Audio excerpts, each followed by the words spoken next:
नमस्कार, मैं बालकृष्ण। आप देखना शुरू कर चुके हैं न्यूज फॉर हेडलाइंस और मेरे साथ आज हैं राघवेंद्र कुशवाहा जी। नवादा में घटना हुई, दलितों के घर फूंक दिए गए और वहां लगातार राजनीतिक दलों के लोग पहुंच रहे हैं और उन लोगों के कोई पक्ष में बोल रहा है तो कोई सरकार के खिलाफ में बोल रहा है, कोई कुछ बोल रहा है। मेरे साथ राघवेंद्र जी हैं। राघवेंद्र जी, इस तरह की घटना काफी दिनों बाद हुई है, लेकिन आखिर क्या वजह है? बिहार में लॉ एंड ऑर्डर पे लगातार सरकार का जवाब आता है कि सब कुछ ठीक है, फिर ये घटना कैसे हुई, क्या कहेंगे? लोग टूट जाते हैं एक घर बनाने में और तुझे शर्म नहीं आती बस्तियां जलाने में।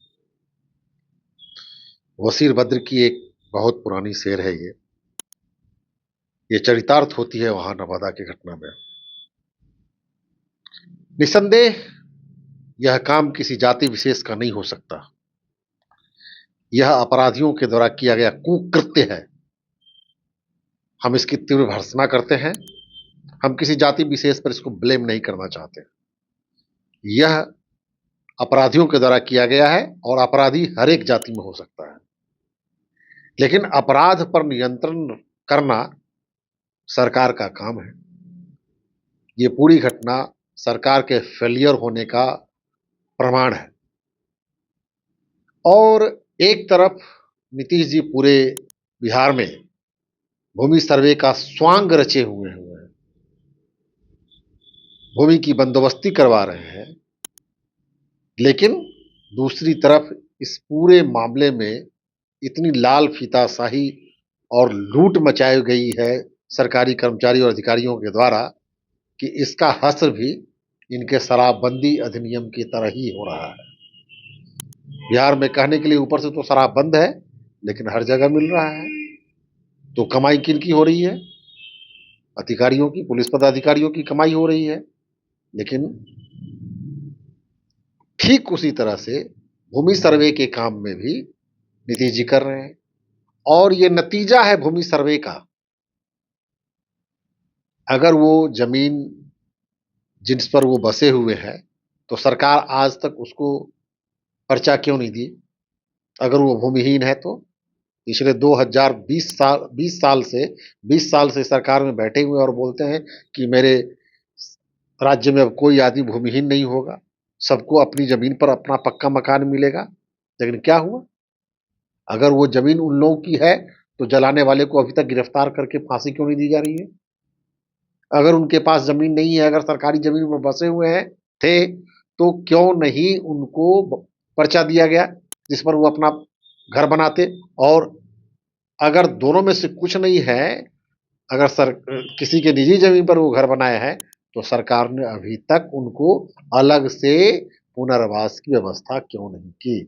कुल मिलाकर के 3-4 एंगल से, हर एंगल से सरकार ही इसमें दोषी नजर आती है। लेकिन केंद्र के मंत्री हैं जीतन राम मांझी या फिर जेडीयू के लोग या बीजेपी के लोग, इन लोग का साफ कहना है कि दबंगई हुआ, दबंगों ने इस तरह का काम किया। दूसरी तरफ ये भी कहा जा रहा है कि एक समाज को, यादव जाति को टारगेट किया गया है कि यादव जाति ने ही इस तरह के काम किया, वो राजद से जुड़े हुए लोग हैं।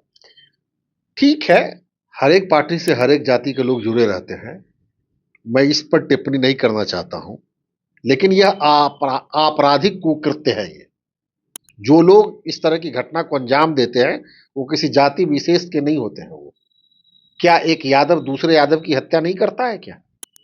क्या एक यादव दूसरे यादव की जमीन नहीं हड़पता है क्या? क्या एक कुशवाहा दूसरे कुशवाहा की हत्या नहीं करता? क्या एक मुस्लिम दूसरे मुस्लिम की हत्या नहीं करता? तो ये क्या है? इसको हम इंटर कास्ट वायलेंस भी है और इंट्रा कास्ट वायलेंस भी है। कहीं भी वायलेंस हो रहा है, कहीं भी अगर कोई कुकृत्य हो रहा है, तो वह उस जात के, उस बिरादरी के अपराधी के द्वारा हो रहा है और अपराधियों की कोई जाति नहीं होती है। सरकार लेकिन बैठक करती है लॉ एंड ऑर्डर पे, लेकिन सवाल नहीं उठता है कि उनके बैठक में भी उनके अधिकारी गायब रहते हैं, तो कैसी ये बैठक है और कैसे लॉ एंड ऑर्डर कंट्रोल में है? सरकार में नीतीश कुमार जी का इकबाल धीरे धीरे बहुत कमजोर हो गया है। वे स्वास्थ्य संबंधी परेशानियों को झेल रहे हैं, गठबंधन संबंधी परेशानियों को झेल रहे हैं अपनी पार्टी की आंतरिक समस्याओं से भी वो जूझ रहे हैं और उम्र भी उनका साथ अब नहीं दे रहा है। इन तमाम परेशानियों के बीच में सरकार बिल्कुल अब कहीं से लुंज-पुंज अवस्था में चल रही है। इसलिए अपराधियों का मनोबल पूरा बढ़ा हुआ है और अधिकारियों की पूरी तरह से लूट मची हुई है। लगता है कि भूमि सर्वे के बहाने और भी घटनाएं इस तरह की हो सकती है, सरकार को इस पे कड़ी नजर रखनी पड़ेगी। भूमि विवाद के कारण ही न्यायालयों में 70% विवाद है। वो लगता है, लेकिन नीतीश जी का आंकड़ा है कि काफी कम है, 42% अब रह गया है काफी। नहीं, ऐसा मैं नहीं मानता हूं। अगर 42% भी है तब भी तो आधा है। सरकार अपने मुंह से बोल रही है 42%, तब भी तो ये आधा है। तो ये क्या कर रहे हैं 20 साल से? 20 साल से कर क्या रहे हैं ये? 20 साल से क्या कर रहे हैं, जबकि ये लोगों को 2005 में सत्ता में आने से पहले इन्होंने कहा था ये अभियान सफल होगा। नहीं, सरकार की नीयत पे मुझको शक है और अधिकारी कर्मचारियों की नीयत पर तो मुझे पूरी तरह से शक है। कोई वीडियो भी आए हैं रिश्वत लेते हुए लोगों का, जो हो ही रहा है चारों तरफ। सर्वे के नाम पर जो रिश्वतखोरी और लूटपाट मची हुई है, ये किसी से छुपी हुई नहीं है।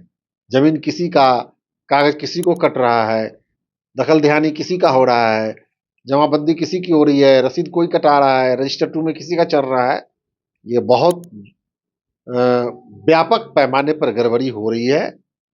स्वयं नीतीश कुमार को इस पर अंकुश लगानी चाहिए और उनको इसको देखना रोकने के लिए तैयार नहीं है अभी कि इसको कंटिन्यू नहीं, कंटिन्यू तो रखना ही चाहिए, लेकिन इसमें ट्रांसपेरेंसी रहनी चाहिए, पारदर्शिता होनी चाहिए, ताकि लोगों को लगे कि ये दूध का दूध पानी का पानी हो रहा है।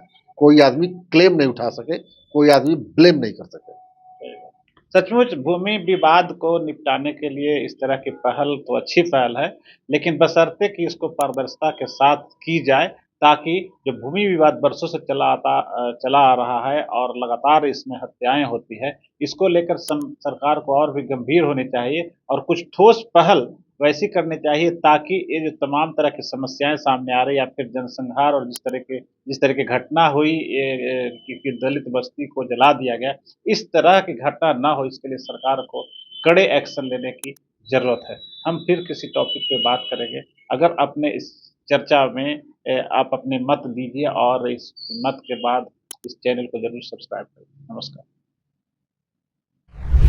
अगर आपको ये खबर अच्छी लगी तो चैनल को सब्सक्राइब करना नहीं भूलें और बेल आइकन जरूर दबाएं।